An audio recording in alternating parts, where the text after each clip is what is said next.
A grande renovação por meio de Cristo. Esta é a sequência do vídeo 1. Se você não assistiu, veja em nosso vídeo anterior. A dura realidade é que os seres humanos, como nós nascemos, com uma comum natureza humana caída, não somos capazes de não pecar. Somos, como Paulo e Jesus ensinam, escravos do pecado. João 8:34, Romanos 6:20. O remédio para esta condição é a livre e soberana graça de Deus operando uma mudança na essência da nossa natureza caída. Essa mudança miraculosa, comprada pelo sangue e operada pelo Espírito, a partir da qual percebemos e preferimos, é descrita em diversas formas no Novo Testamento. Por exemplo, Deus iluminando nossos corações, em 2 Coríntios 4:6, Deus fazendo com que nasçamos de novo, 1 Pedro 1:3, Deus nos ressuscitando dentre os mortos, Efésios 2:4-5, o dom divino do arrependimento, 2 Timóteo 2:25-26, o dom divino da fé, Filipenses 1:29. O efeito dessa mudança miraculosa operada pelo Espírito é que nós já não somos cegos para a beleza e a glória supremas de Cristo. Já não preferimos a nossa própria autonomia em vez do governo soberano de Deus. Já não amamos a criação de Deus mais do que o Criador. Apegamos-nos a Cristo como extremamente valioso. Nós confiamos em suas promessas. Somos libertos da nossa escravidão à incredulidade e ao pecado. E finalmente somos capazes de não pecar, porque o pecado não terá domínio sobre vós. Romanos 6:14. Então, lhes apresento 3 definições de livre-arbítrio. Uma definição popular. Popularmente, o que a maioria das pessoas querem dizer quando perguntam sobre livre-arbítrio? Eu penso que a maioria das pessoas quer dizer algo como isso. A nossa vontade é livre se as nossas preferências e as nossas escolhas são realmente nossas, de tal forma que possamos ser justamente considerados responsáveis, sejam elas boas ou más. O oposto seria que as nossas preferências e escolhas não são nossas, mas que somos robôs ou fantoches, não possuindo quaisquer atos significativos de preferência ou escolha. Por essa definição, o livre-arbítrio existe tanto em seres humanos caídos quanto nos redimidos, pois o que a queda provocou não foi que deixamos de ser pessoas autênticas que preferem e escolhem, mas que a nossa rebelião nos inclina a preferir e a escolher o mal. Todos preferem e escolhem de acordo com a sua natureza. Se a natureza é rebelde e insubordinada, como Paulo descreve em Romanos 8:7-8, nós preferimos e escolhemos de acordo com isso. Se a nossa natureza for libertada da rebelião, ela começa a preferir e a escolher o que é verdadeiramente belo. Em ambos os casos, a nossa preferência, a escolha é nossa.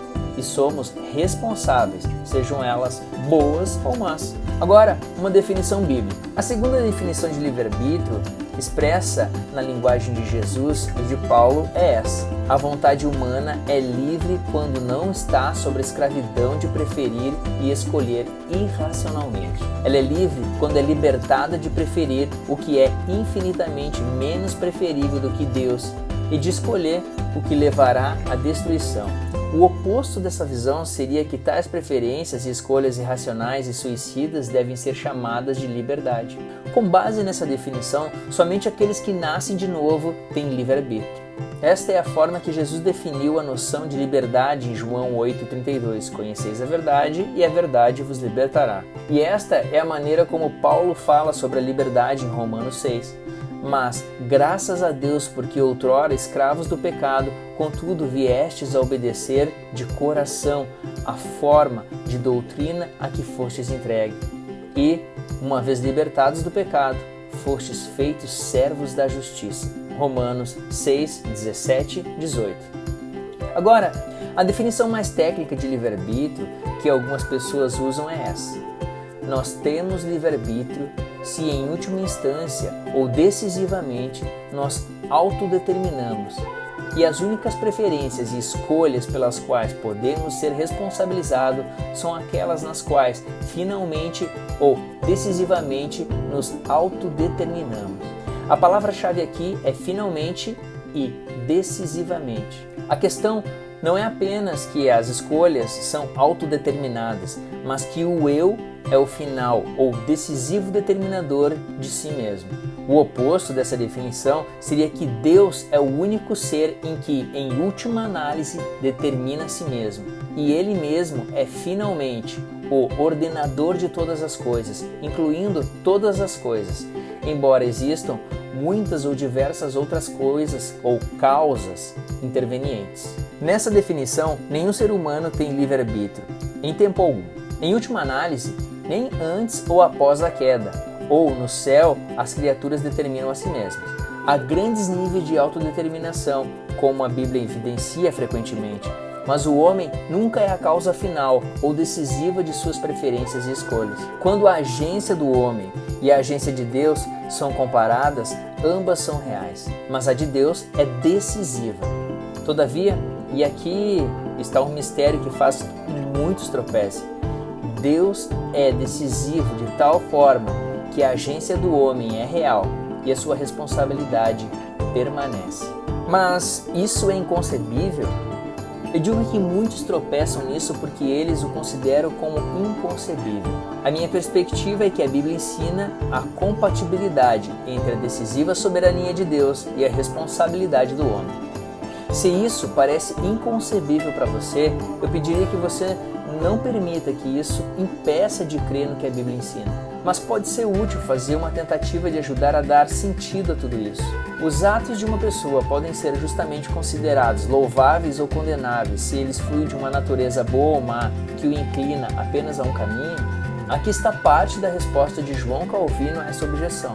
A bondade de Deus é tão entrelaçada à sua divindade que não é mais necessário ser Deus do que ser bom.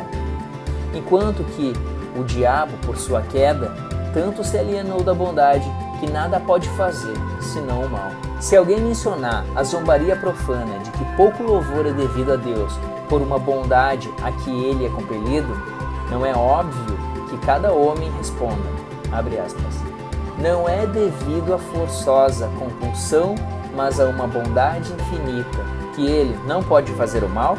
Portanto, se o livre-arbítrio de Deus em fazer o bem não é impedido porque ele necessariamente deve fazer o bem, e se o diabo, que nada pode fazer senão o mal, mesmo assim peca voluntariamente, pode ser dito que o homem peca menos voluntariamente porque ele está sobre uma necessidade de pecar? Muito mais poderia ser dito. Questionamentos não faltam. Meu apelo é que você se concentre no verdadeiro ensino das Escrituras. Tente não levar pressupostos filosóficos ao texto. Pressupostos como a responsabilidade humana não pode coexistir com Deus decisivamente fazer todas as coisas conforme o conselho da sua vontade. Efésios 1:11. Deixe que a Bíblia fale plena e profundamente. Confie que um dia não veremos em espelho obscuramente, mas face a face. 1 Coríntios 13:12. Leia o texto completo no site Voltemos ao Evangelho, escrito pelo pastor John Piper. Acesse o link na bio da PictoBíblia e baixe todos os infográficos gratuitamente. Deus abençoe e até a próxima.